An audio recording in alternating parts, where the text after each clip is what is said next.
শনিবার দিন অথবা রাত ছোট্ট একটি দোয়া যদি 100 বার পাঠ করতে পারেন, তাহলে আল্লাহ রব্বুল আলামিন আপনার জীবনের সমস্ত গুনাহ মাফ করে দিবেন এবং গায়বী ধন সম্পদ দান করবেন। একই সাথে আপনার অভাব অনাটন দূর করে দিবেন। সকলে বলি সুবহানাল্লাহ। তাহলে প্রিয় দিনী ভাই ও বোনেরা, অবশ্যই এই ছোট্ট দরুদটি 100 বার পাঠ করবেন।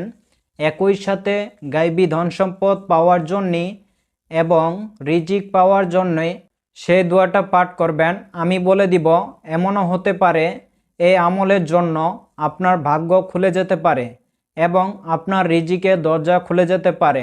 তাই আল্লাহ রব্বুল আলামিন নিজে বলেছেন যে জমিনের মধ্যে যত সব প্রাণী আছে সকলের রিজিক আমার হাতে।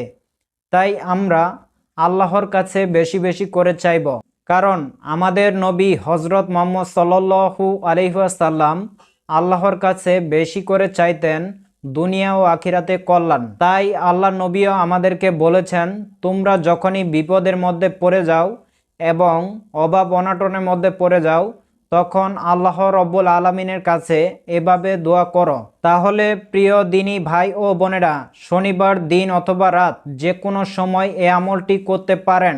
তবে আমি আপনাদেরকে বলবো, আপনারা যদি তাহাজ্জুদের নামাজ পড়ে থাকেন, তাহলে আপনারা তাহাজ্জুদের নামাজ পড়ার পরে এই আমলটি করবেন, তাহলে খুবই ভালো হয়।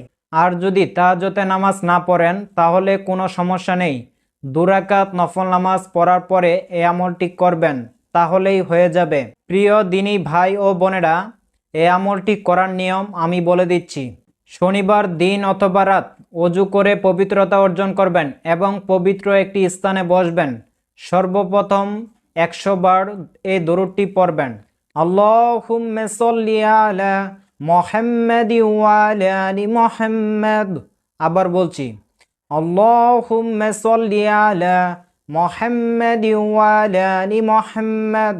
এই দরুদটি 100 বার পাঠ করবেন। তারপর জীবনের সমস্ত গুনাহ মাফ হওয়ার জন্য এই দোয়াটি পাঠ করবেন, রব্বি ইন্নী যালামতু নাফসি ফাগফিরলি। আমি আবারও বলছি, রব্বি ইন্নী যালামতু নাফসি ফাগফিরলি। জীবনের সমস্ত গুনাহ মাফ হওয়ার জন্য 100 বার এই দোয়াটি পাঠ করবেন। তারপরে অভাব অনাটন দূর হওয়ার জন্য এবং গায়বী ধন সম্পদ পাওয়ার জন্য ও রিজিক পাওয়ার জন্য, একই সাথে ঋণ পরিশোধ হওয়ার জন্য এই দোয়াটি 100 বার পাঠ করবেন, আল্লাহুম্মা মাকফিনি বিহালালিকা ওয়া হারামিকা।